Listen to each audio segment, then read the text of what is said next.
Si je cachais quoi que ce soit, tu le verrais, tu le saurais, rien ne t'est caché. Si mes lèvres en auraient ton nom, mais que mon cœur était éloigné, tu n'y prends Vaincre les esprits. Et comme vous savez que nous sommes sur TikTok, on va pas utiliser les mots. Vous avez sûrement vu l'affiche. C'est vaincre les esprits de quelque chose et de quelque chose. Je voudrais vous donner déjà les codes que nous allons utiliser. Comme vous l'avez vu sur les affiches, c'est vaincre les esprits de quelque chose et de quelque chose. Pour le premier mot, on va utiliser le mot mastoche. Parce que TikTok bloque les vidéos ou arrête les lives dans lesquels on donne certains mots, ou on prononce certains mots. Donc, la première chose, on ne va pas l'appeler tel que c'est normalement, on va l'appeler mastoche. Je ne pense pas que c'est un mot dans le dictionnaire, c'est un mot camerounais, ça sort du franc anglais. Yes. Voilà au moins où le franc anglais camerounais peut être utile. Ça peut être utile pour prêcher l'évangile sur TikTok, lorsqu'il y a des mots qui sont sanctionnés. Le deuxième mot, on va dire pornographie. Le deuxième, on va dire pornographie. Simplement pornographie. Voilà, pornographie. Pornographie. Donc, vaincre l'esprit de mastoche et de pornographie. Voilà, je pense que là, on n'aura pas de problème avec TikTok. Vous savez, mes frères et sœurs, Satan est malin. Vous allez sur une plateforme où il y a du contenu pornographique, mais vous n'avez pas le droit de dire que la pornographie existe et que c'est quelque chose qu'il faut combattre. Donc, au fur et à mesure, je vous en supplie, au fur et à mesure que les gens vont se rajouter au live, écrivez en commentaire, vous qui avez commencé avec nous, que lorsque le prédicateur parle de mastoche, il parle de ce que vous savez, vous écrivez ça. Et lorsqu'il parle de pornographie, il parle de ce que vous savez aussi, vous écrivez ça. Ça va permettre que ceux qui vont nous rejoindre ne soient pas perturbés, ne soient pas égarés. Donc, mes frères et sœurs, parlons de ce sujet. Perçons l'abcès et soyons délivrés une bonne fois pour toutes. Avant de commencer à lire la parole, qui est l'élément par excellence de délivrance, j'aimerais nous dire une chose. Parmi les esprits impurs les plus puissants, c'est l'esprit qui régit ces choses-ci. Parmi les esprits impurs les plus puissants qui existent, l'un d'eux, c'est l'esprit qui gère la mastoche et la pornographie. Si Dieu allait en enfer et il disait comme ça, tous ceux qui n'étaient pas dans la mastoche et dans la pornographie, je vais vous libérer. Vous allez voir que sur tous ceux qui sont en enfer actuellement, il y a 5 personnes qui vont sortir. Comme pour vous dire que si ce n'était que ça, les péchés qui existaient, ça raflerait quand même toujours la majorité des personnes qui actuellement sont déjà dans la damnation éternelle. Donc, allons voir ce dont il est question. N'oublions pas, le premier mot c'est la mastoche et le deuxième mot c'est la pornographie. Ça sera les codes pour utiliser ces deux mots-là. Mon frère, allons dans la parole de Dieu. On va commencer à lire la Bible. Ouvre le livre de 2 Samuel, le chapitre 11. 2 Samuel, le chapitre 11. Tu ne vas pas lire directement, je vais introduire avec quelque chose. Satan est très malin. Mais Dieu merci, le Seigneur est très sage. Il est l'esprit le plus sage qui existe. Donc, avant que tu ne lis, j'aimerais nous parler d'un personnage que nous connaissons tous dans la parole. Il s'appelle le roi David. Je crois que même si tu n'as pas encore lu toute la Bible, tu as déjà lu certains récits sur le roi David. Ou même si tu n'as pas encore lu des récits sur le roi David, tu as déjà quand même entendu parler de lui, de ses exploits. Le roi David était un homme vraiment selon le cœur de Dieu. C'est quelqu'un qui avait le cœur pour le Seigneur et pour le peuple de Dieu. C'était un grand soldat qui allait en guerre et qui vainquait tous les ennemis d'Israël, tous les ennemis de Dieu. Amen. C'est un monsieur qui a été excellent dans la royauté, qui a peut-être fait des erreurs, mais qui a été excellent. Sauf que, malgré le fait que la Bible l'appelle l'homme selon le cœur de Dieu, frères et sœurs, soyons attentifs. La Bible appelle David l'homme selon le cœur de Dieu. Mais nous allons voir que ce monsieur, ce même roi, ce grand prophète, ce grand roi, l'homme selon le cœur de Dieu, le jour où il a rencontré l'esprit de Pographie et de Mastoche, mes frères et sœurs, il a perdu l'onction. C'est effrayant. Parmi les péchés qui existent, ces péchés-là, ça ne fait pas que baisser ton onction, ça éteint ton onction. J'aimerais avertir quelqu'un ici qui sait combien de fois il a travaillé dur, il a souffert pour pouvoir avoir une communion avec le Seigneur plus ou moins stable. Je te dis, cet esprit-là peut éteindre tous tes efforts de 10 ans, 15 ans, 20 ans, 30 ans, 40 ans. Pour quelques minutes que tu auras passé dans ces deux choses ou dans autre chose qui y sont similaires, tu peux perdre le fruit de ta consécration depuis de longues années. Donc vraiment, c'est quelque chose de sérieux d'en parler afin que les gens ne subissent pas des défaites inutiles. Donc, le grand roi David, qu'est-ce qui se passe dans 2 rois, dans 2 Samuel, autant pour moi, le chapitre 11 à partir du verset 1. 2 rois 11, je t'invite à ouvrir ta Bible à la maison. N'écoute pas seulement, ouvre la Bible dans ta Bible, dans ton téléphone. Et lisons ensemble à partir du verset 1. 2 Samuel 11, le verset 1. L'année suivante, au temps où les rois se mettaient en campagne, David envoya Joab avec ses serviteurs et tout Israël pour détruire les fils d'Ammon.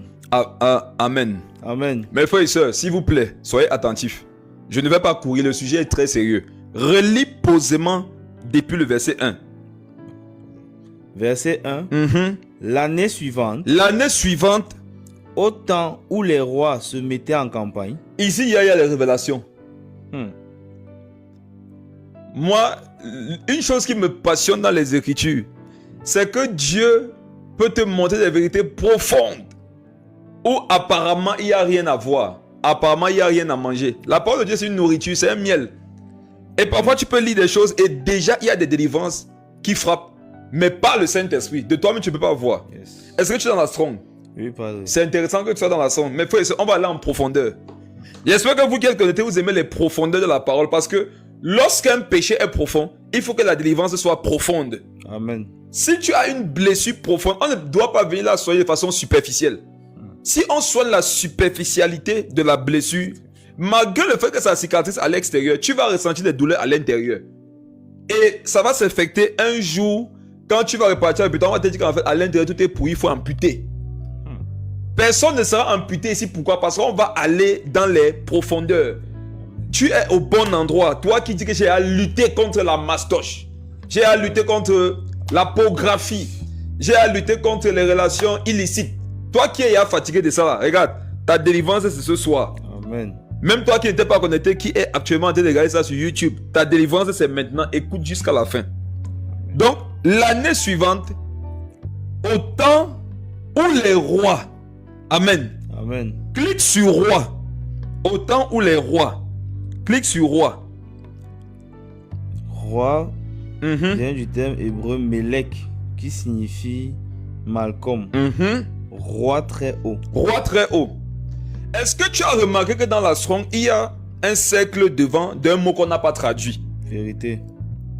Mes frères et sœurs, dans 2 Samuel 11, le verset 1, il y a un mot qui n'a pas été traduit, donc qui n'apparaît pas dans nos Bibles. Mais dans les textes étymologiques, ce mot est là. C'est marqué par un rond. Clique sur le rond.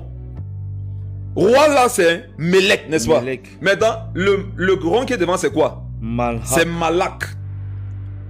La Bible nous dit que l'année suivante, au temps où les Melech et les Malak, Melech, ce sont les rois humains.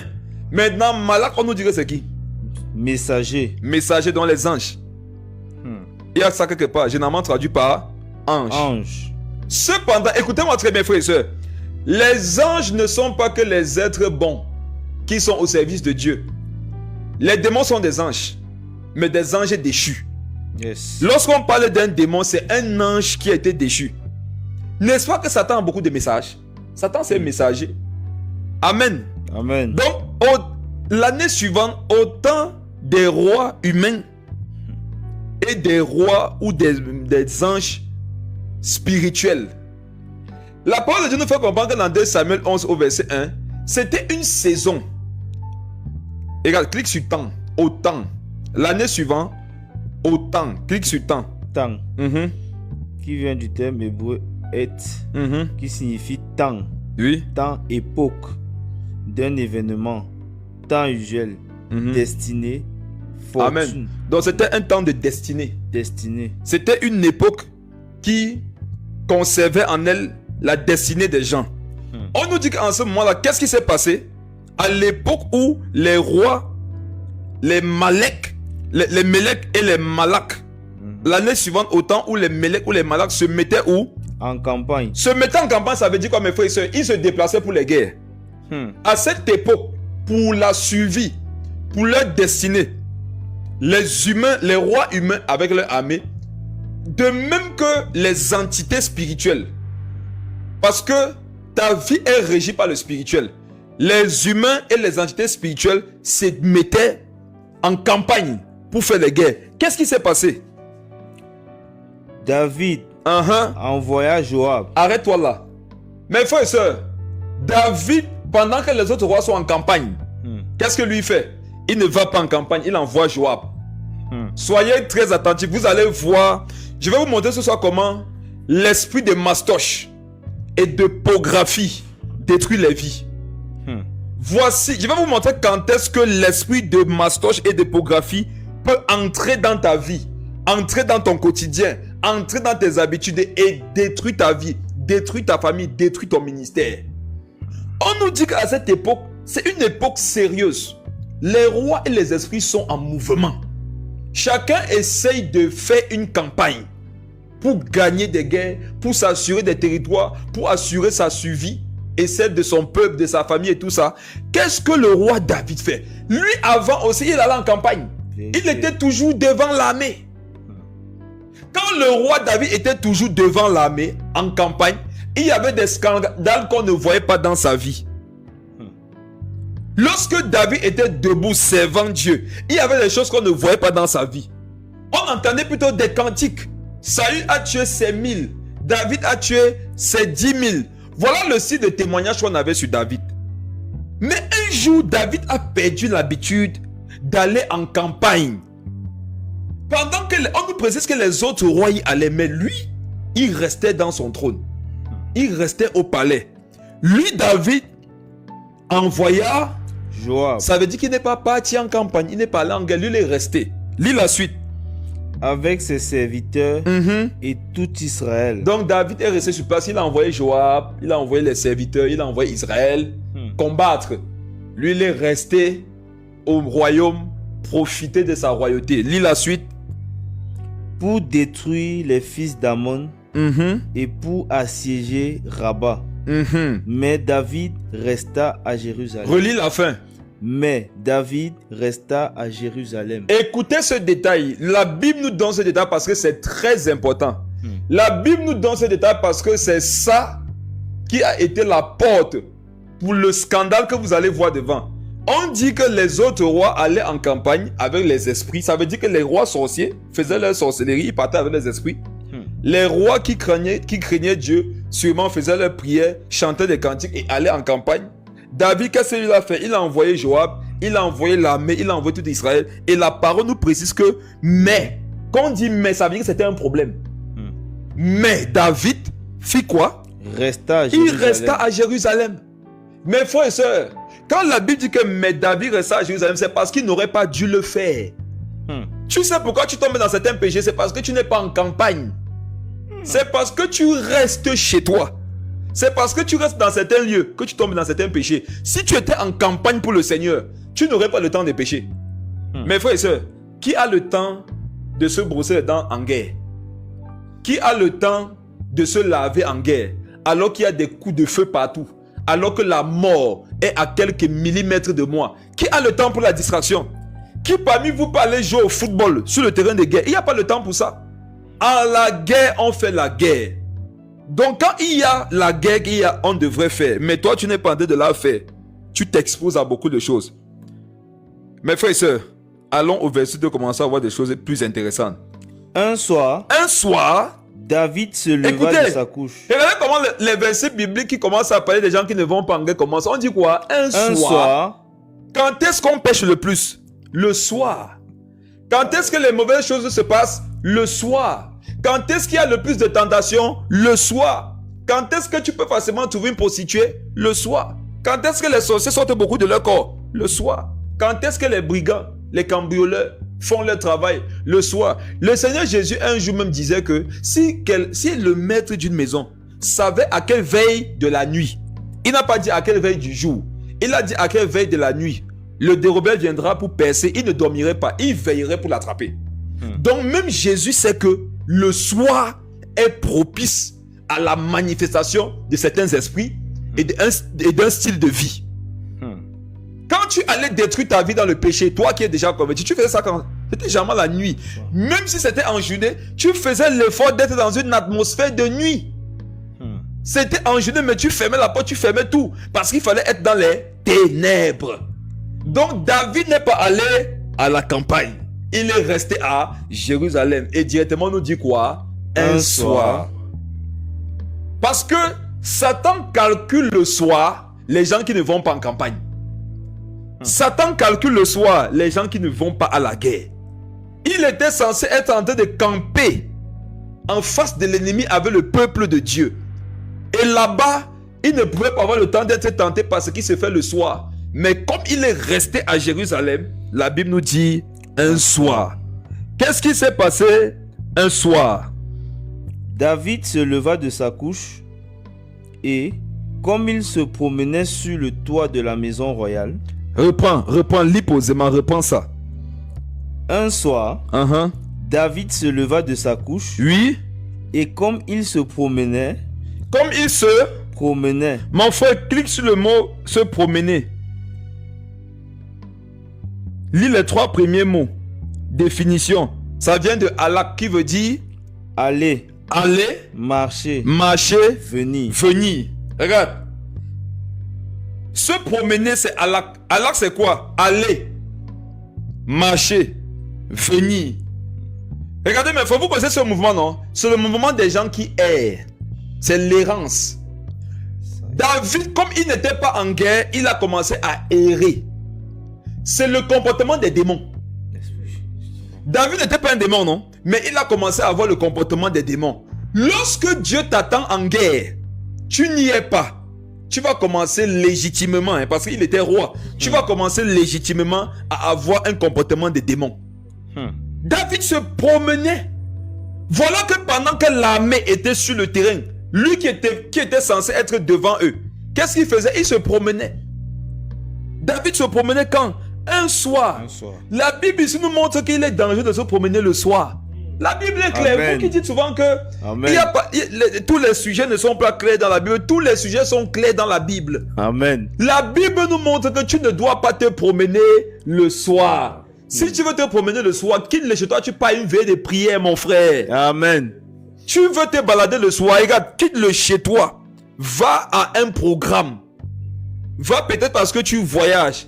Toute autre chose qu'on fait le soir là. Le soir, c'est une atmosphère propice au mal, au péché. Un soir, David se leva de sa couche. Je vous pose une question. Il s'est levé de sa couche pour faire quoi? Pour aller se promener. Ça, c'est le comportement de quelqu'un qui s'ennuie. Qui n'est pas en train de faire ce qu'il devrait faire. Et par conséquent, qui commence à monter, descendre, marcher, chercher à faire des choses inutiles. C'est arrivé à qui? Tu dors, comme tu n'as rien à faire, après tu te lèves, tu te balades, tu peins pas la cuisine, tu reviens, tu te recouches. Après tu pars un peu, tu fais un tour au quartier, tu viens, Ça c'est le comportement de quelqu'un que Satan va attraper. Quand Satan rôde, selon 1 Pierre 5, le verset 8 là, il va t'attraper. L'une des techniques pour ne pas tomber dans le péché, c'est d'être occupé. Occupé à servir Dieu. Je vais vous en parler. Amen. Quand tu es à fond dans le service, tu vas garder ton âme. Pourquoi Jésus dira à la fin des temps que entre dans la joie, bon et fidèle serviteur? Parce que ceux qui vont pouvoir parvenir jusqu'à la fin là, ce sont ceux qui servent. Un soir, David se leva de sa couche. Le soir, on est censé dormir. Vérité. Mais s'il n'arrive pas à dormir le soir, c'est parce qu'en journée, il dormait alors qu'il devait être en guerre. Un humain normal travaille dur en journée et il dort la nuit. Mais David, s'il devait travailler dur, ça devrait être à la guerre, à la campagne. Mais comme il n'y est pas allé, sûrement il s'est reposé en journée, il a mangé. C'est un roi, il a bu du bon vin. Et la nuit, maintenant, il n'a plus sommeil. Il se couche et à un moment donné, il se lève de sa couche. Il part se promener. Et forcément, son palais devait être luxueux. Ça devait être en hauteur. Il part, il se promène. Mes frères et sœurs, il y a des promenades. Quand vous allez les faire, ça sera le début de votre mort. Un homme spirituel, avant de se promener, il demande la permission au Saint-Esprit. Saint-Esprit, où je parle là, est-ce que tu veux que j'y aille? Mes frères et sœurs, vous savez pourquoi beaucoup d'entre vous, vous êtes souvent tombés? C'est parce que vous n'avez pas demandé la permission au Saint-Esprit avant de partir vous promener. Il y a des moments où Dieu ne t'appelle pas à te promener. C'est pour ça que tu sors toutes tes flèches. C'est comme si, qui a déjà vécu ça, tu sors. C'est comme si tout était réuni pour te faire tomber dans le péché. Ça, c'est quand tu es en train de te promener comme David. Ça, c'est quand tu t'es levé de ta couche le soir. Et le soir peut être le soir, mais il peut aussi avoir la manifestation de l'esprit du soir en journée. Tu peux te balader en journée, mais l'esprit du soir agit contre toi. Avant de te balader, regarde, pose-toi certaines questions. Est-ce que où je vais là, c'est nécessaire que j'y aille? Qu'est-ce qui me motive à aller là-bas? Je m'en vais là-bas même faire quoi? Ce sont des questions que tu dois te poser. Il dit, la Bible dit, et comme il se promenait. Et comme il se promenait, donc, ce qui va se passer, c'est passé parce qu'il se promenait. S'il ne se promenait pas, ce qui s'est passé ne devrait pas se passer. Mais frères et sœurs, ne vous promenez plus vous. La fin des temps, c'est ne te promène pas. Amen. Amen. Oh, on va seulement rester à la maison. Oui, les frères, c'est fort. Le dehors est miné. C'est fort dehors. Si ce n'est pas Dieu qui te permet de sortir dans cette génération, ne sors pas. Le dehors est miné. Les panneaux publicitaires. J'ouvre une parenthèse. Quand je parle de mastoche et de pographie, mes frères et sœurs, avant pour voir la pographie, c'était dur. C'était très difficile. J'étais dans ce péché de 2011 en arrière. Donc 2011, 2010, 2009, en rentrant là-bas. Mes frères, c'était difficile de le voir. Pourquoi? Parce que c'était sur CD. Et ce n'était pas toutes les familles qui avaient un lecteur DVD. Un lecteur qui pouvait lire les CD et les DVD. Maintenant, même quand il y avait le CD et le lecteur du CD, il fallait que les conditions familiales soient réunies. Ton père ne devait pas être là, mais aussi ta mère. Ta mère ne devait pas être là, mais aussi ton père. Si l'un des deux était là, ça cassait tout le plan. Il fallait que les deux soient absents. Même quand les deux étaient absents, ça ne suffisait pas. Tu avais des grands frères. Même si tu savais qu'eux aussi voient, tu ne pouvais pas voir en leur présence. Il fallait vraiment que ce soit un jour exceptionnel où tu es seul dans l'univers du quartier. Et il fallait, avant de mettre le CD, te rassurer dans les 4 points cardinaux au nord, au sud, à l'ouest et à l'est que sur 3 km minimum, il n'y a personne qui arrive. Parce que à n'importe quel moment pendant le visionnage, tu pouvais avoir la venue de quelqu'un comme la venue du Saint-Esprit sans que tu ne t'y attendes. C'était dur de pécher, frère. C'était dur. Malheureusement, est venu l'ère du numérique, de la technologie, d'Internet.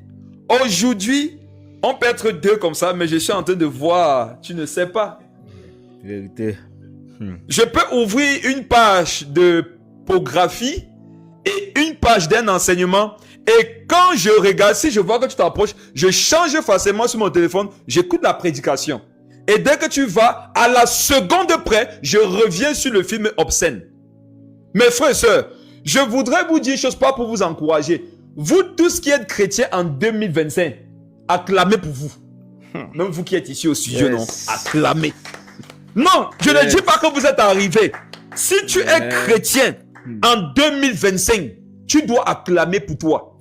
Il était dur de se retrouver dans certains péchés avant. Aujourd'hui, c'est facile. Donc, quand toi, tu n'y es pas, c'est la preuve que quelque part, tu aimes Dieu. Amen. C'est facile aujourd'hui, frère, de regarder la pographie. C'est facile. Pour ceux qui viennent d'arriver, Lorsque j'ai dit mastoche, c'est le premier mot que vous avez vu sur l'affiche. Lorsque j'ai dit pornographie, c'est le deuxième mot. Vous savez que ces mots sont interdits sur TikTok. Donc, David se promenait. Et on dit, et comme il se promenait sur le toit, qu'est-ce qui s'est passé? Sur le toit de la maison royale, Uh-huh. il aperçut de là Oui, une femme oui. qui se baignait. Attends.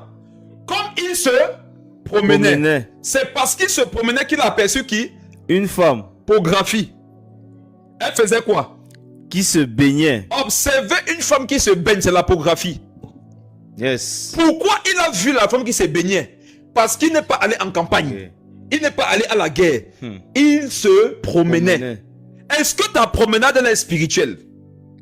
Si ta promenade n'est pas spirituelle, tes yeux vont tomber sur des choses interdites. Yes.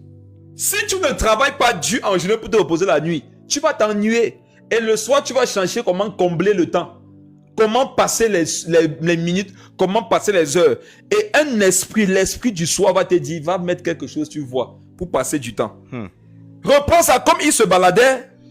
Comme il se promenait sur le toit de la maison royale, il aperçut de là une femme qui se baignait. Il aperçut de là une femme qui se baignait. L'une des puissances de l'esprit de pornographie qui est directement liée à l'esprit de mastoche. Pourquoi? Parce que quand tu regardes la pornographie, tu vas avoir envie de te mastocher. L'une des puissances de ces esprits-là, c'est le fait que, mes frères et sœurs, tu sois en train de ne pas faire ce que Dieu attend de toi. Quand cet esprit te voit ne pas être occupé, ne pas être fatigué, il va te frapper. Il aperçut une femme qui se baignait. Il a observé la femme qui se baignait parce qu'il se baladait. Mes frères et sœurs, qu'est-ce qui vous fait vous balader aujourd'hui? N'est-ce pas le chômage? En cherchant le travail, tu détruis ces esprits dans ta vie. Amen. En faisant une formation, tu détruis ces esprits dans ta vie. Amen. En partant évangéliser, en partant à l'église, en allant à une veillée de prière, tu détruis Amen. ces esprits. Regarde les campagnes que tu peux faire. Les campagnes, ce sont les occupations légitimes et normales. Ce sont des occupations spirituelles, ce sont des occupations sociales. Essaye de saturer ton emploi du temps avec des programmes sociaux, scolaires et d'étudiants professionnels. Ne laisse pas des minutes où tu pourrais aller te balader. Parce que c'est quand tu te balades que tes yeux peuvent tomber sur certaines choses. Et on dit que le fait qu'il a regardé là, c'est ça qui est la pornographie. Pourquoi? Parce qu'il n'était pas permis de regarder la femme de ton voisin. Maintenant, mes frères, attends, relis ça, il veut vous dire quelque chose. Il veut vous montrer pourquoi il est dangereux d'être oisif. Relis. Un soir, David se leva de sa couche. Oui. Et comme il se promenait sur le toit de la maison royale, il aperçut de là une femme qui se baignait. Je vous pose une question, vous qui êtes à la maison, qui êtes connectés. N'est-ce pas que si David a vu cette femme, ça veut dire qu'elle se lavait en plein air? Vérité. Cette femme se lavait en plein air. Ça préfigurait nos générations. Ça préfigurait nos générations dans lesquelles les femmes se lavent en plein air. Est-ce que, je vous disais tout à l'heure que pour être dans la pornographie avant c'était difficile. Aujourd'hui non, c'est facile. Tout à l'heure je me suis arrêté sur le téléphone, non? Vérité. C'est pire que sur le téléphone aujourd'hui. C'est encore plus rapide aujourd'hui d'être dans la pornographie que par son téléphone sur internet. Vous savez comment? Sors seulement dans la rue. Yes. J'étais en train de méditer sur ce sujet et le Saint-Esprit m'a dit que vous n'êtes pas que en train de lutter contre la pornographie, vous êtes dans des scènes de pornographie. J'ai dit comment ça? Ce que j'ai entendu dans mon esprit, c'était comme si j'étais un acteur dans un film pornographique. Dieu m'a dit c'est effectivement ça. J'ai dit comment ça? Je ne suis pas dans l'impudicité. Je suis marié, je suis fidèle à ma femme. Je ne regarde pas ces obscénités. Dieu m'a dit que tu es acteur. J'ai dit comment je suis acteur? Il m'a dit dans la société. La société aujourd'hui, non, c'est un grand film pornographique. La société dans laquelle nous vivons, c'est un grand film pornographique. Comment? Je vous explique. La pornographie, c'est de regarder la nudité de quelqu'un qui n'est pas ton mari ou ta femme. Vérité. Quand tu sors aujourd'hui là-bas dehors, est-ce que les seins ne sont pas exposés? Vérité. Est-ce que les parties intimes des corps des gens ne sont pas exposées? Exposé, pas de... Mes frères et sœurs, aujourd'hui, Si vous sortez pour aller vous balader inutilement, pour aller dans des lieux où vous ne devez pas aller, vous allez vous retrouver en train de regarder des films en direct, des films pornographiques en direct. Et mes frères, n'est-ce pas que celui qui regarde le CD, c'est bêta, que toi qui es devant la scène de réalisation? Aujourd'hui, si tu n'es pas violent, tu te retrouves en train d'être un acteur qui ne va d'ailleurs pas être payé à la fin de la réalisation d'un film pornographique. Les gens ne s'habillent plus. Les gens ne se couvrent plus. Et même parfois, tu fuis à l'église et tu vois encore une scène pornographique à l'église. La chantre du Seigneur avec sa poitrine bien exposée. La chantre du Seigneur avec son derrière bien emballé. La chantre du Seigneur avec le devant là-bas bien triangulé. Et lorsque tu parles, qu'est-ce qu'on dit? Tu es trop fermé. Tu es un pharisien des temps modernes. Tu es un Africain. C'est parce que tu es un Africain, wesh, quand tu vas venir en Europe, tu vas comprendre, wesh, que votre africanité, ça a des limites. Quand tu vas aller aux États-Unis, nègre, tu vas te rendre que vous, les négros, vous avez besoin d'être recentrés, d'être équilibrés. Wow. Je vous avertis au nom de Jésus. Vous qui allez chercher à être équilibré, non, on ne dit pas ça ici. Vous allez M-O-U-R-I-R. Oui, ça sera fini pour vous. Les temps sont venus où tu es radical pour sauver ta tête, où tu te laisses aller par le train de ce monde et tu perds ton âme. Je me posais dans la question de savoir, Seigneur Jésus, comment faire? Et Dieu m'a répété que aller en campagne. Le secret pour que cet esprit ne t'attrape pas, va en campagne. Va à la guerre. Lève-toi pour aller faire des choses instructives, spirituelles, des choses qui ont des bénéfices sur ta vie spirituelle, ta famille, ton travail et tout ça. Ne te lève pas, tu peux faire des choses inutiles. Mais frère, les temps sont venus où même bientôt pour se balader, on ne pourra plus. Tu vas aller te balader dans des lieux, c'est même déjà le cas. On va d'abord te bombarder des musiques bizarres. Et aujourd'hui, qui a remarqué comme moi que les musiques païennes... Attendez, je ne suis pas en train de glorifier la musique païenne, mais la musique païenne d'avant éduquait. La musique mondaine d'avant sensibilisait. Tu pouvais écouter des musiques du monde ou païennes d'avant et il te fallait écouter toute la musique pour savoir si le chanteur là, il est chrétien. Parce qu'en fait, tout ce qu'il disait, c'était rattaché à des valeurs que même Dieu soutient. Qu'est-ce qu'on chante aujourd'hui? Il faut absolument que le SEX intervienne à l'intérieur. Il faut absolument que des langages grossiers, vulgaires apparaissent à l'intérieur. Autrement, tu ne vas pas vendre. Il faut absolument que Oh, regardez les musiques mondaines d'avant. Le pantalon était à la poitrine. La chemise commençait au-dessus de la tête. Oh. Le manche, ça couvrait les doigts, on ne voyait rien. Il fallait que tu bloques avec ton auriculaire la chemise pour que ça ne baptise pas toutes tes mains. Les gens se couvraient. Aujourd'hui, qu'est-ce qu'on vous propose comme musique? La musique aujourd'hui, c'est la pornographie, c'est la nudité. Au Cameroun, ils ont donné des thèmes à ce genre de clip-là. Et c'est légion ici. C'est légion dans les nations. Et ça avance. Ça captive la jeunesse. Ça captive les vieux. Ça captive les plus jeunes. Que deviennent les élèves aujourd'hui, même au primaire? Au primaire, aujourd'hui, vous avez des enfants qui se réunissent déjà pour faire des choses à plusieurs. Ils voient ça où? À la télé. Qui leur montre l'exemple? Leur grand frère. Au travers des musiques. La musique aujourd'hui est grossière. Elle est sale. Le clip, il est impudique. C'est la nudité à l'intérieur, c'est la pornographie. Et ça pousse les gens à partir faire quoi qu'on ne les voit pas. Assez mastochés. Il dit, la Bible dit, il aperçut de là une femme qui se baignait. Ça veut dire qu'elle se lavait en plein air. Cette femme préfigurait que les temps viendront où tu n'auras pas besoin d'aller guetter quelqu'un dans la douche pour voir sa nudité. Tu pourras rester où? Sur le toit de ta maison. Sur le toit de ta maison. Et tu vois en direct, tu regardes. Je te conseille de ne pas faire cette expérience. Je te conseille de ne pas aller t'asseoir un jour au Carrefour 30 minutes et de regarder les gens passer. Tu vas rentrer possédé. Wow. Parce que tout va passer devant toi. Jézabel, Akab, Dagon, Astarté, Diane, tout ça va passer.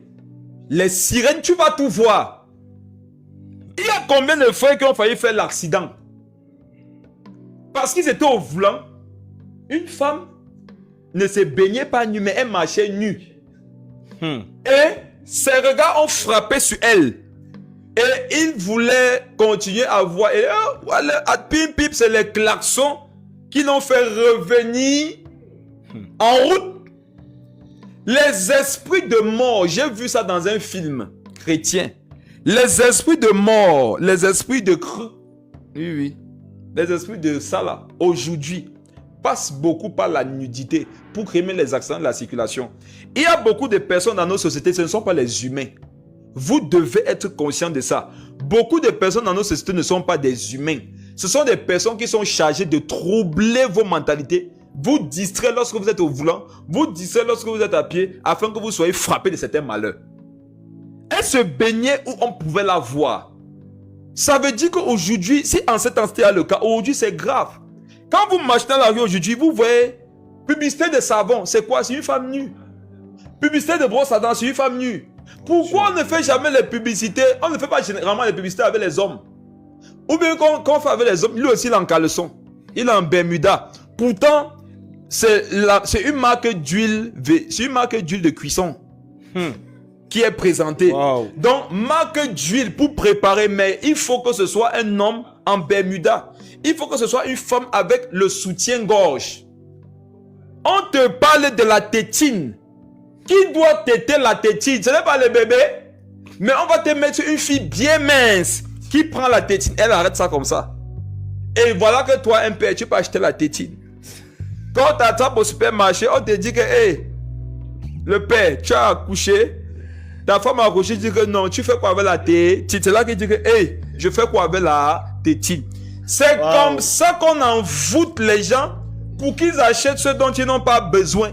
Il faut seulement qu'on mette la nudité devant. C'est partout aujourd'hui.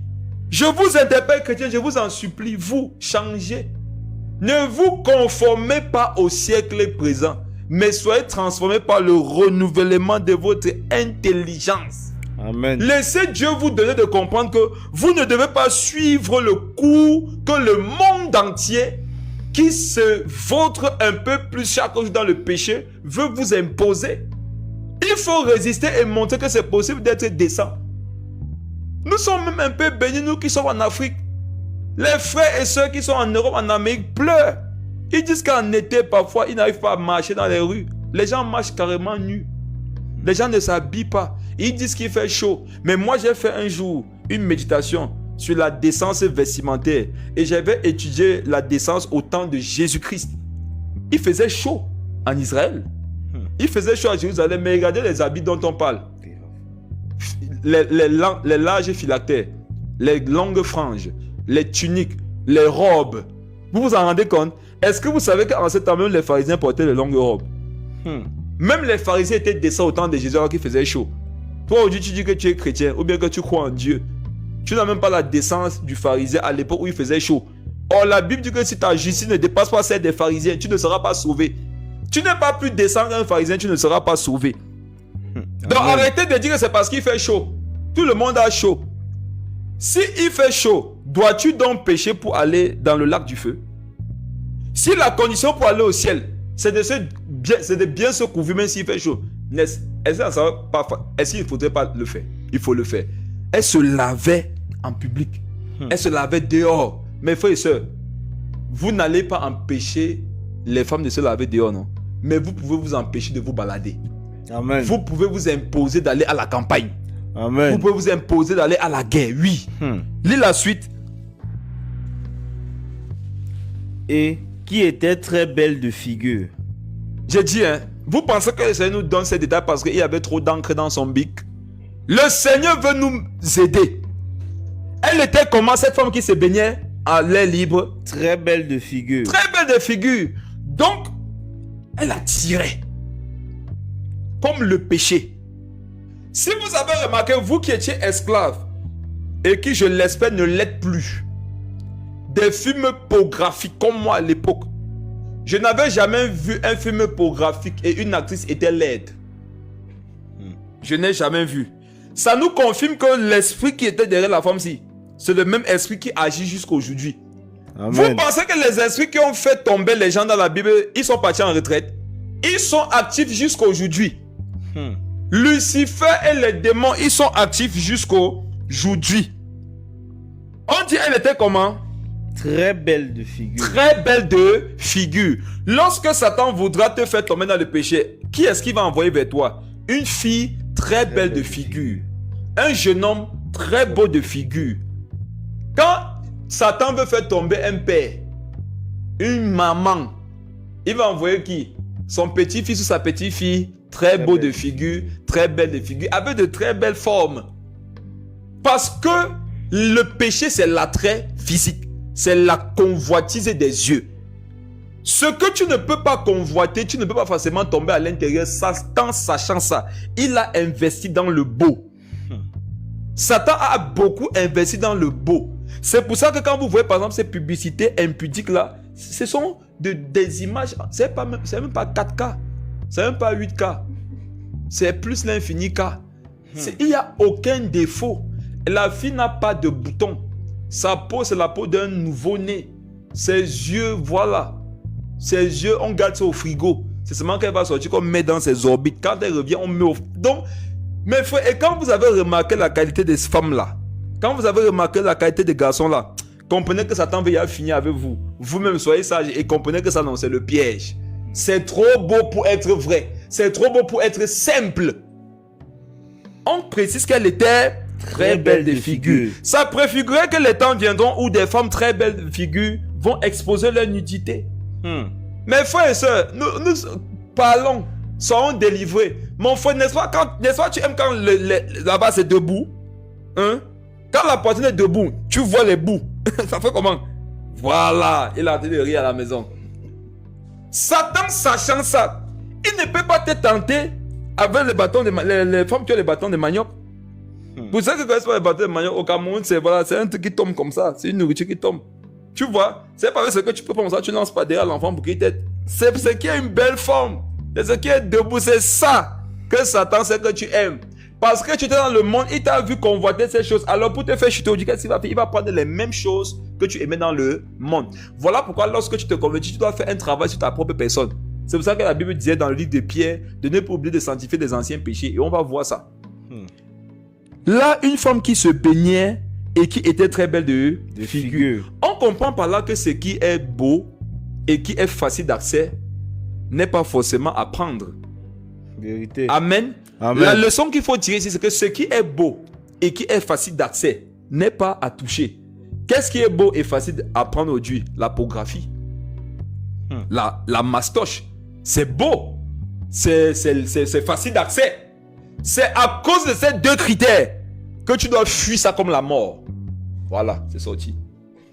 Lis la suite, le verset 3. Verset 3. David fit demander qui était cette femme. Voilà que tu vas commencer à te poser des questions que tu ne te posais pas avant. Ça, c'est ce qu'on appelle la tentation. La Bible dit que chacun est tenté lorsqu'il est amossé par sa propre convoitise. Quand toi-même tu n'étais pas exposé à un certain nombre de convoitises, tu ne peux pas être tenté. C'est quoi la tentation? C'est la capacité que je donne à Satan de venir détruire ma vie par le fait que moi, à la base, j'ai convoité. Tu ne convoites pas, Satan n'aura aucun pouvoir dans ta vie. Satan commence à avoir pouvoir dans ta vie lorsque toi-même tu as commencé par convoiter. Ce n'est pas Satan qui lui a demandé de ne pas aller à la guerre. Ce n'est pas Satan qui lui a demandé de se balader. Non, c'est lui-même. Et maintenant, quand il a vu quelque chose qui a donné accès, maintenant Satan a commencé à lui frapper, à lui frapper des pensées dans son intelligence, dans son esprit, dans sa pensée. Et là, David fit demander qui était cette femme. Il a demandé à quelqu'un, non? Oui. Et n'est-ce pas que quand il a demandé à la personne, c'était pas dans l'intention de faire une veillée de prière avec elle. C'était dans l'intention de pécher. C'est ce que dans le jargon camerounais on appelle le 10. Je ne sais pas comment on appelle ça dans ton pays, mais David a commencé à chercher quelqu'un qui devait aller gérer le dossier. Avant, quand David t'interpellait, c'était pour te parler des psaumes. C'était pour te parler de Yahweh. C'était pour te parler de la crainte de Dieu. C'était pour te parler d'Israël comme étant la nation choisie. Mais alors qu'il n'est pas allé en guerre, quand il a déposé les armes pour commencer à se balader et ça et là, il a commencé à avoir quel genre de conversation. Que mon petit, est-ce que tu peux aller m'appeler la petite là? C'est une réalité. L'homme de Dieu qui y prêchait le feu saisissait les gens. L'homme qui jeûnait, qui prêchait l'évangile avec rigueur.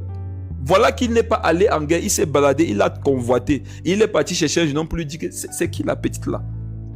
Et il y a des codes. On dit souvent que c'est qui se produit. Ça devient un produit. Une femme devient un produit. C'est qui ce bois blanc. Au Cameroun, quand on dit bois blanc, c'est un bois qui est facile à fendre. Vous comprenez le langage. Avant, dans le monde, on avait des langages. On appelait les femmes PS, la PlayStation. C'est quoi une PlayStation? C'est un game, n'importe qui peut venir jouer. Donc toi, ma soeur aussi, ou bien ma soeur africaine, ma soeur humaine, ma soeur chrétienne, qui te lave en public, qui est belle là, tu vas devenir un objet de jeu. Tu vas devenir un terrain sur lequel n'importe qui va venir jouer son ballon. Donc, David fit demander. Au lieu maintenant, dans le passé, lui-même David disait que la nuit et le jour, je sonde de tes voies. Voilà que David maintenant, c'est un soir, il ne sondait plus les profondeurs de Dieu, mais il sondait les gens pour parvenir à des femmes. Exactement comme un voyou qui la nuit cherche comment il peut piéger les gens. N'est-ce pas, c'est au moment où David se baladait la nuit qu'il a vu la dame. Vérité. Automatiquement, il a trouvé quelqu'un la même nuit à qui il devait se renseigner. La même nuit, il a trouvé quelqu'un à qui il devait se renseigner. Il avait les gens à son service. Lis la suite. Et on lui dit, n'est-ce pas Bathsheba? N'est-ce pas Bathsheba? L'informateur, si on va l'appeler ainsi, puisque la Bible n'a pas donné son nom, l'informateur lui dit c'est Bathsheba. Bathsheba veut dire quoi? Bathsheba signifie fille d'un serment. Bathsheba veut dire fille d'un serment. Repense à Bathsheba veut dire quoi? Bathsheba signifie fille d'un serment. Est-ce que vous m'écoutez toujours bien? Dites-moi en commentaire pour que je sache si je dois continuer. Là, je vais aller plus profondément. Est-ce que vous m'écoutez bien? Bathsheba veut dire une dernière fois quoi? Fille d'un serment. Fille d'un serment. Nous savons tous, on peut le lire par la suite, que Bathsheba était mariée. Et lorsque tu es marié, il y a un serment que tu fais. C'est d'être fidèle à ton mari. Et on nous dit qu'avant que David ne voie cette femme, Bathsheba était une fille de serment. Et l'un des serments qu'elle avait fait, c'était de rester fidèle à son mari. Voilà que David, qui avait une alliance avec Dieu, est devenu maintenant un acteur pour le monde des ténèbres, pour aller détruire ceux qui avaient des serments dans leur vie à eux. David le roi, l'homme de Dieu qui était censé faire en sorte que les gens restent fermes sur leur serment. Voilà qu'il va aller pousser une femme à détruire son serment. Pourquoi? Parce qu'il a convoité, il a regardé la pornographie. Tu ne peux pas regarder la pornographie et être fidèle. C'est impossible. Ce thème-là, je ne vais pas courir. Il y a plein de délivrances à l'intérieur. Amen. Bathsheba veut dire fille de serment. Et David se lève pour aller détruire ce serment qu'elle avait fait à son mari. Elle était fille de qui? Fille d'Éliam. Femme d'Uri, le Hétien. Non, fille d'Éliam. Non, clique sur Éliam. Éliam. Éliam signifie Dieu du peuple.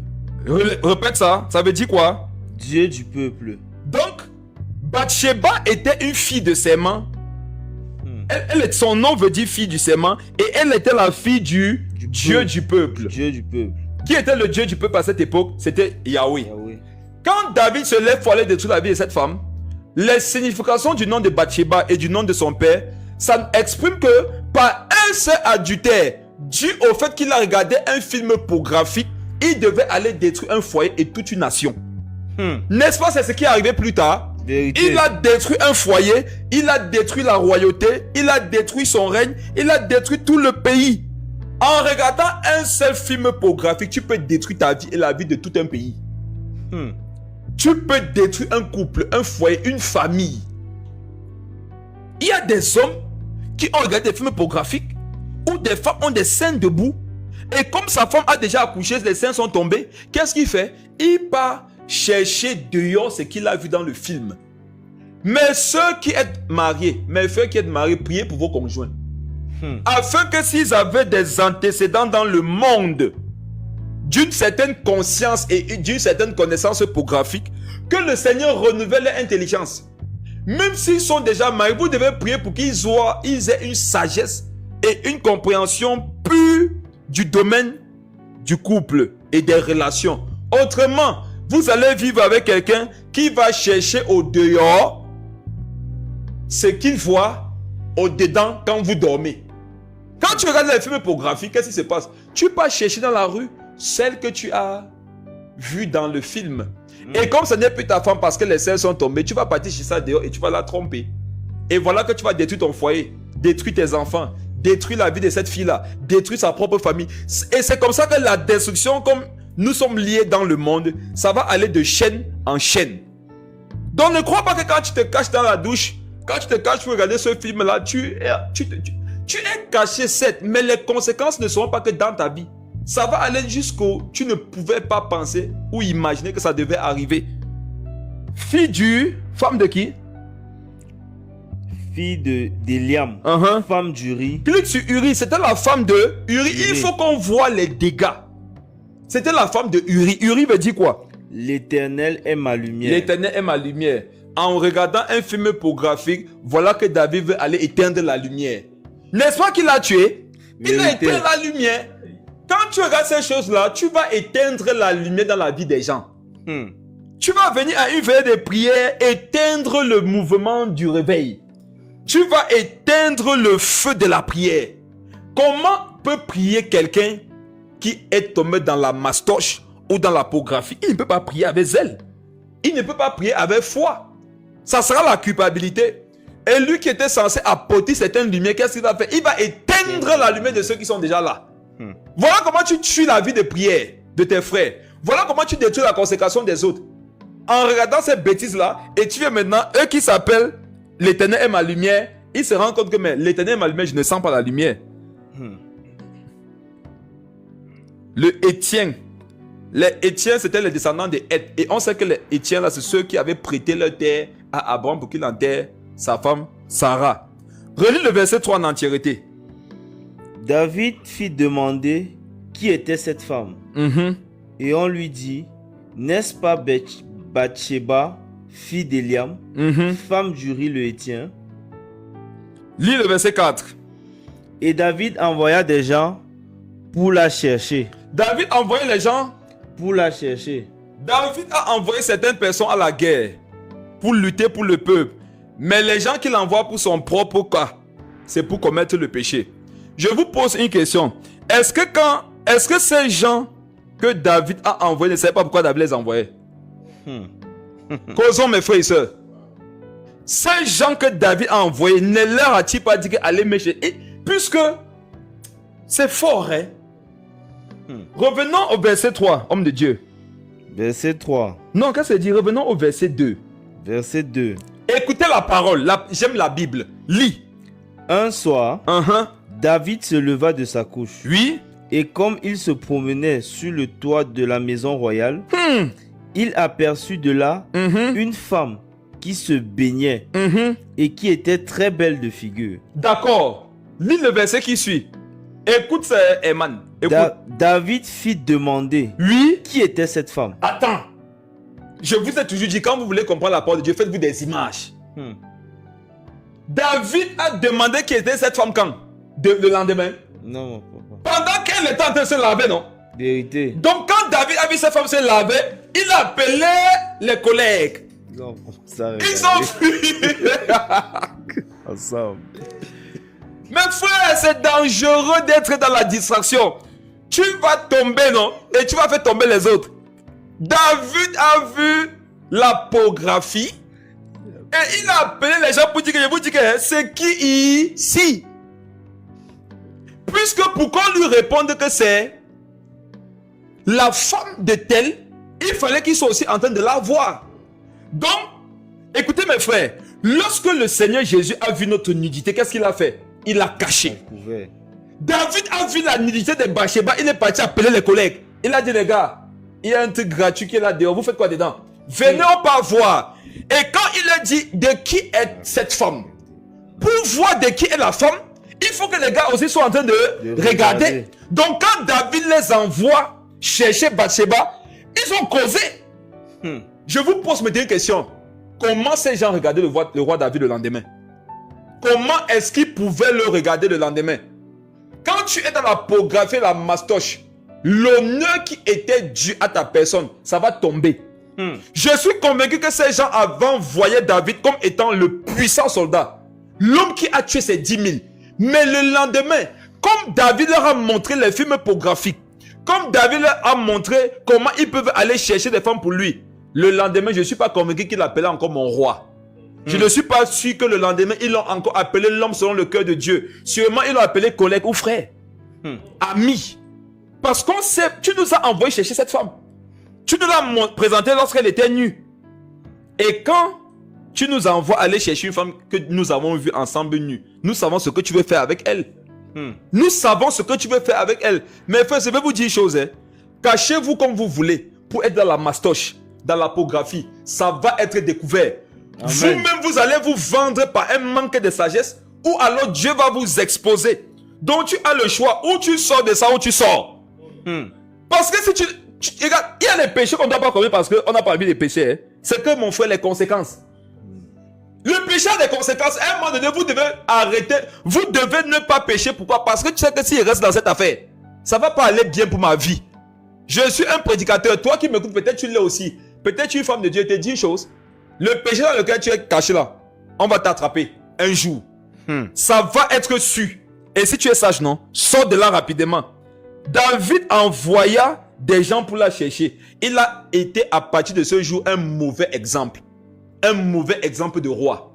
Un mauvais exemple d'adorateur. Un mauvais exemple de soldat. Parce que les autres sont en guerre. C'est toi qui les as envoyés en guerre. Mais toi tu restes te balader. Alors qu'on ne t'a jamais vu être un mauvais exemple lorsque tu étais toi-même sur le champ de bataille. Lorsque tu étais sur le champ de bataille, on connaissait ton témoignage. Tout Israël t'aimait. Mais voilà que tu as arrêté. Tu as trouvé que tu as trop combattu.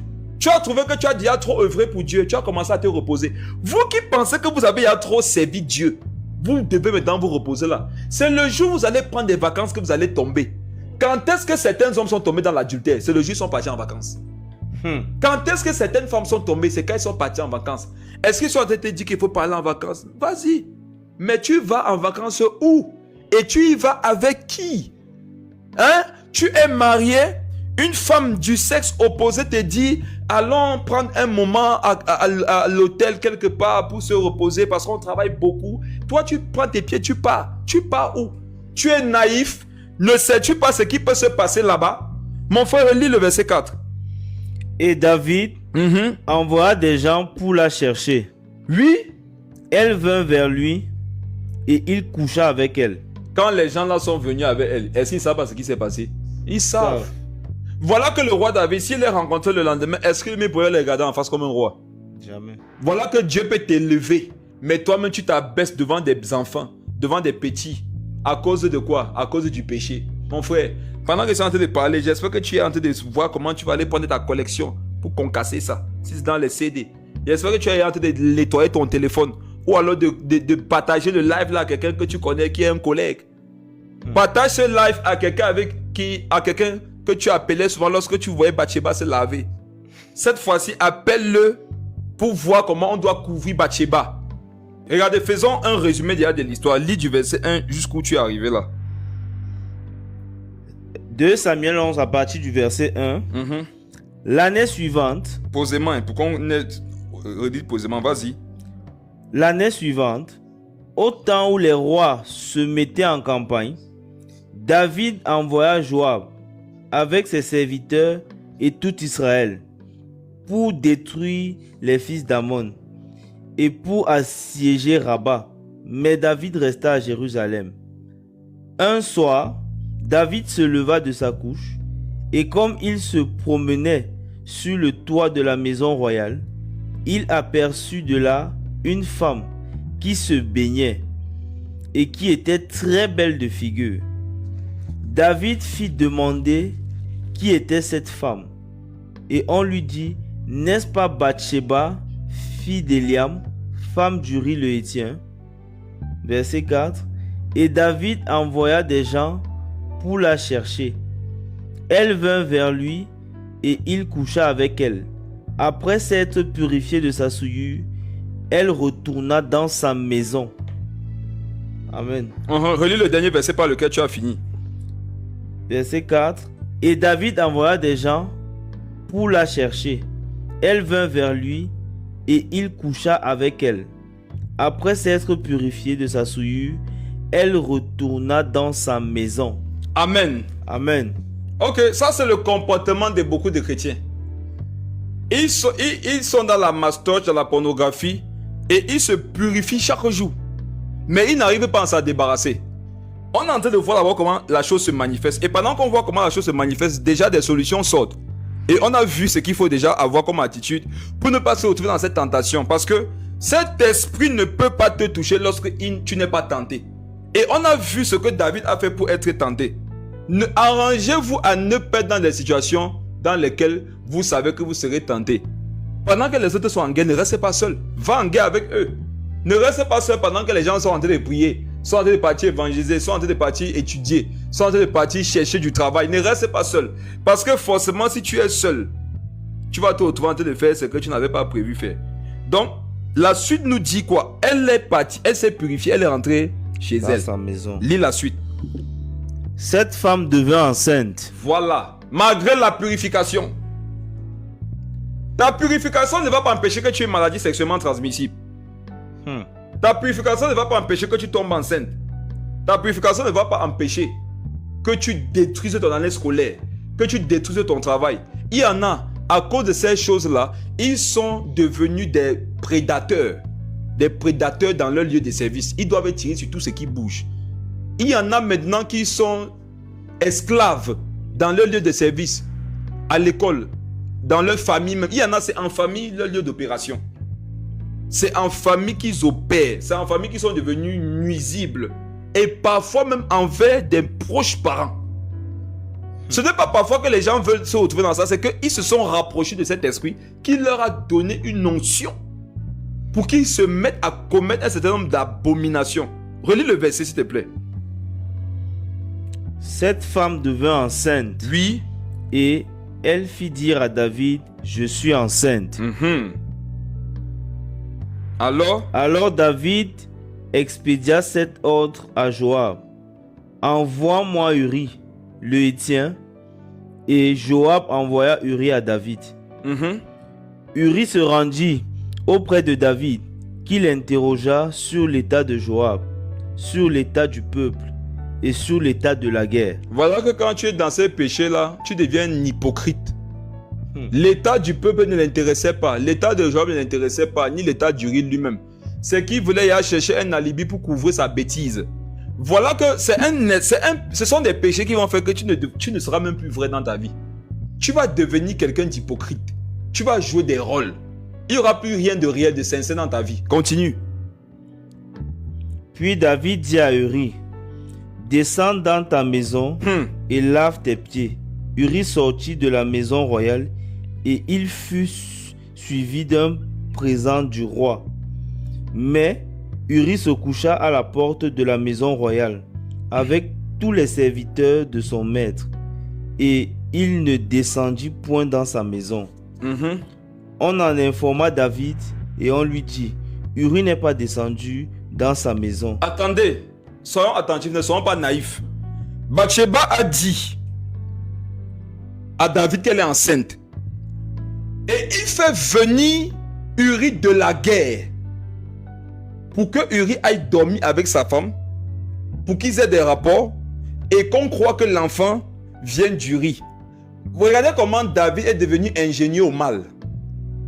Ça a commencé comment? Ça a commencé par une errance qui s'est transformée en une convoitise, à un visuel, au fait de regarder des films pornographiques qui conduit certains dans la mastoche.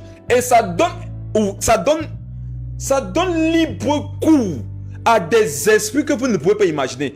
Lorsque tu es dans ces péchés, ne pense pas que tu es seulement dans ces péchés. Tu es devenu une porte d'ouverture au passage, à la vitesse de l'éclair, de tellement d'esprits impurs. Et c'est eux qui vont t'aider maintenant à devenir ingénieux au mal, comme le roi David. Voilà le roi David qui avant était capable de décapiter un homme parce que ce monsieur aurait volé la chèvre de quelqu'un. Aujourd'hui, il est capable de décapiter un homme qui n'a rien fait. Il veut que Uri parte dormir avec sa femme pour l'accuser. En fait, pour que ce soit vu en Israël. Pour qu'on croie en Israël que la grossesse, c'était dû à son passage. Voilà que David aujourd'hui est comme un Camerounais. Les choses qu'on voit au Cameroun tous les jours, où on accuse quelqu'un d'une paternité qui n'est pas la sienne. Mais voici ce qui me choque. Qu'est-ce que ces gens sont venus dire? Verset 10. On en informa David et on lui dit, Uri n'est pas descendu dans sa maison. Calmons-nous, calmons-nous. Ceux qui sont venus informer David qu'Uri n'est pas allé dormir dans sa maison là, est-ce que c'était leur problème s'il dort dans sa maison ou pas? Non. On comprend que ce sont ces mêmes gars de péché depuis le début qu'il a mandaté pour surveiller si effectivement Uri va dormir chez lui. Voilà que David avait carrément mis déjà en Israël un système de péché et un système pour garder sa royauté dans une certaine forme d'honneur malgré le péché. Voilà que comment on les appelle, Jean-Man? Quand tu as des personnes qui sont, ils sont tes yeux et tes oreilles, là, on les appelle quoi là? Voilà que ces indiques surveillaient Uri. Parce qu'eux, ils savaient ce qui s'est passé. Ils viennent informer David. Et qu'est-ce qui se passe par la suite? David dit à Uri, n'arrives-tu pas de voyage? Oui. Pourquoi n'es-tu pas descendu dans ta maison? Lis la suite rapidement. Uri répondit à David, Lâche et Israël et Juda habitent sous des tentes. Mon Seigneur, Joab et les serviteurs. Mon Seigneur Joab et ses serviteurs. Mon Seigneur Joab et ses serviteurs. Et les serviteurs de mon Seigneur. Campent en rase campagne. Continue. Et moi, j'entrerai dans ma maison pour manger et boire. Et pour coucher avec ma femme. Mes frères et sœurs, Uri c'était un homme noble, respectable. Voilà que le péché pornographique, le péché, l'autre, donne à David de s'en prendre à un homme comme ça. David lui-même a été roi parce qu'il avait ses valeurs. Et à cause de ce péché, lui maintenant, il a commencé à combattre ceux qui avaient ses valeurs. Il avait pris la place du roi Saül. Yes. Saül avait commencé à avoir des valeurs pour lesquelles Dieu l'avait établi roi. Et un jour, lui, Saül, il a commencé à combattre quelqu'un qui avait des valeurs que lui n'avait pas. Voilà que David est en train de répéter la même histoire. Lui qui un jour avait été choisi parce qu'il avait certaines valeurs, il s'est retrouvé en train de vouloir faire du mal à quelqu'un qui avait de nobles valeurs que lui n'avait plus. Mes frères et sœurs, quand tu es dans ce péché, non, tu vas vouloir détruire tous ceux qui n'y sont pas. Uri lui dit, mais regarde, l'arche de l'Éternel habite sous une tente. Mon Seigneur Joab, parce que Joab était le chef de l'armée, mon Seigneur Joab et les soldats, ils campent à rase campagne. Moi, je vais aller manger, dormir avec ma femme.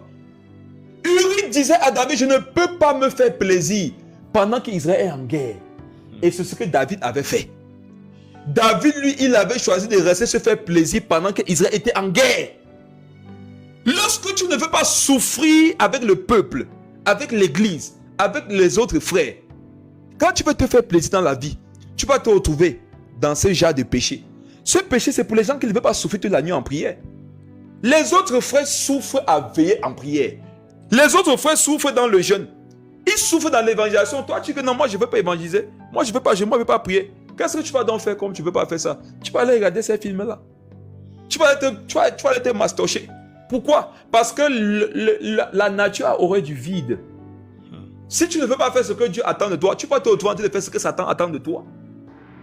Je ne vais pas dire que moi, je vais aller faire ça. Ça n'a même pas touché le cœur de David pour qu'il se repente. La suite nous dit quoi?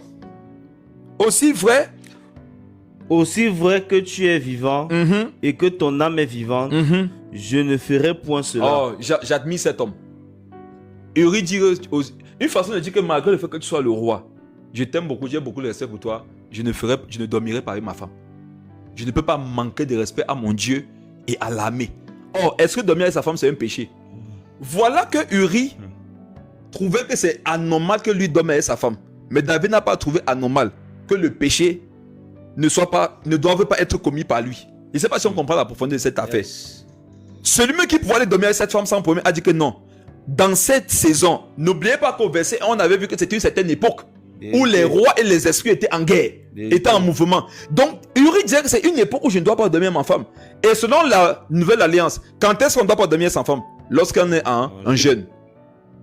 L'époque que Israël traversait nécessitait que même un homme qui avait le droit légal d'aller avec sa femme, il ne devrait pas le faire. Parce que la saison était critique. La saison était critique. Les autres étaient en jeûne, en prière. David a décidé de faire quoi? De ne pas jeûner, de ne pas prier. Lorsque dans l'église, on prend une décision commune, toi, tu ne le fais pas. Tu t'exposes au péché de mastoche et de pornographie et pornographique.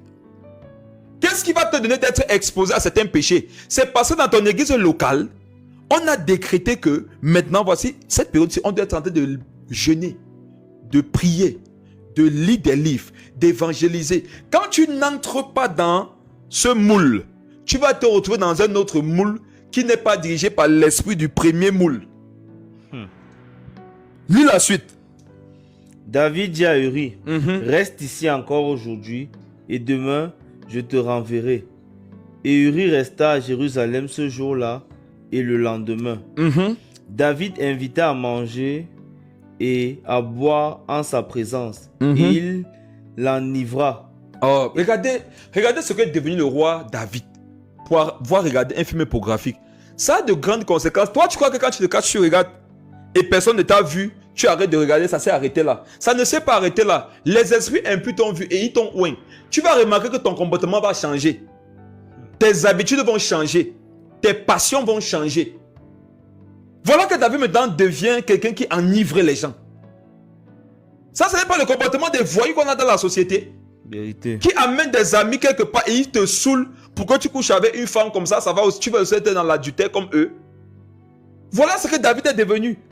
Tout ça parce qu'il a regardé un film pornographique. Les conséquences, lis la suite. Et le soir, Uri sortit pour se mettre sur sa couche avec les serviteurs de son maître. Avec les serviteurs de qui? De son maître. Donc c'était un plan bien formé entre David et ses gars pour enivrer Uri et faire en sorte qu'il parte dormir avec sa femme. Mais je vous rappelle la même question.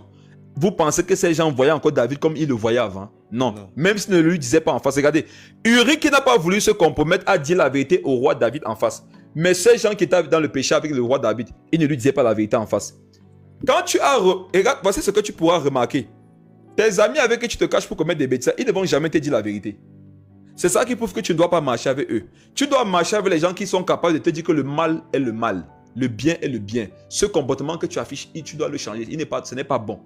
Si quelqu'un n'est pas capable de te dire la vérité pour te conduire au ciel, pour t'aider à marcher dans la vérité, tu dois arrêter de marcher avec cette personne. C'est une mauvaise compagnie qui va te donner de demain être comme David, un meurtrier, un adultère, un ivrogne. Dis la suite. Mais il ne descendit point dans sa maison. Le lendemain malgré le fait qu'il était comment? Enivré. Donc on voit que malgré le fait qu'ils l'ont saoulé, la main de Dieu était sur lui pour qu'il ne se fasse pas avoir. Tous les artifices dont tu uses après d'être tombé dans le péché là, Dieu va te résister. Pourquoi? Ce que le Seigneur attendait de David, c'était quoi? La repentance. Mais il usait d'artifices pour pouvoir laver son visage. Et quand c'est comme ça, tu vas même saouler quelqu'un, mais le gars va marcher droit. Tu vas noyer quelqu'un, il va sortir de l'eau sec. Tu vas couper la tête de quelqu'un, dès que tu vas faire couper, tu vas voir que c'est collé. Dieu va te résister. Lis la suite, mon frère. Le lendemain matin, David écrivit une lettre à Joab. Oui. Et l'envoya par la main d'Uri. Il écrivit dans cette lettre, placez Uri au plus fort du combat. Oh Seigneur. Et retirez-vous de lui, afin qu'il soit frappé et qu'il meure. Incroyable. Mes frères et sœurs, il est devenu un assassin. Vivre dans la mastoche et la pornographie, voilà tous les esprits que ça véhicule au minimum. On n'est que dans 2 Samuel 11, on n'est pas dans toute la Bible. Je te dis de la part de Dieu que si tu es dans la mastoche et dans la pornographie, l'esprit de meurtre est sur toi. L'esprit d'adultère est sur toi. L'esprit d'ivrognerie est sur toi. L'esprit des faux témoignages, d'accusation est sur toi. L'esprit de mauvaise compagnie est sur toi. L'esprit de détournement est sur toi. L'esprit de mépris. L'esprit de mauvais exemple. Tous ces esprits sont sur toi. Donc ne crois pas que tu as simplement regardé un film impur. Tu t'es fait oint par tous ces esprits. Et tu vas voir leur comportement commencer à se manifester. Tu ne veux pas te retrouver ainsi. Commence déjà par aller en guerre avec les autres. Et répands-toi vite. Amen. Si tu sais que tu es tombé dans ce péché, répands-toi. Et on sait ce qui s'est passé après. Nathan va être en prière, le prophète Nathan. Et Dieu va lui parler. Il va partir parler à David. Il va lui dire qu'il y a quelqu'un de ton royaume qui a pris la seule femme. Il a pris, c'était la brebis, non? La seule brebis de quelqu'un. Alors que lui, il en avait des troupeaux. Il a demandé qu'on fasse quoi à la personne? Qu'on le tue. Il a dit que c'est qui? Il a dit que c'est toi, mon roi. Tu as pris la femme d'Uri et tu l'as fait tuer. Donc on voit que David était devenu un roi hypocrite. L'esprit d'hypocrisie était en lui. L'esprit de meurtre. L'esprit d'injustice. Parce que ce qu'il demandait qu'on fasse à l'autre, il n'était pas prêt à ce qu'on le fasse pour lui. Parce que s'il savait que c'était de lui qu'on parlait, il n'allait pas donner la sanction d'aller faire tuer l'autre. Tout ça s'est passé par quoi? Un film pornographique. On va s'arrêter là pour ce soir. On va continuer sur le même sujet jeudi prochain. Wow. Je suis simplement en train d'introduire. Ça va très loin. Ça va très très loin. Si tu es sage, à partir de ce soir, commence à te mettre en règle. Supprime tout. Répands-toi. Chasse de ta vie ces choses. Au fur et à mesure qu'on va évoluer, ta délivrance aussi va être perfectionnée. Amen, amen, amen.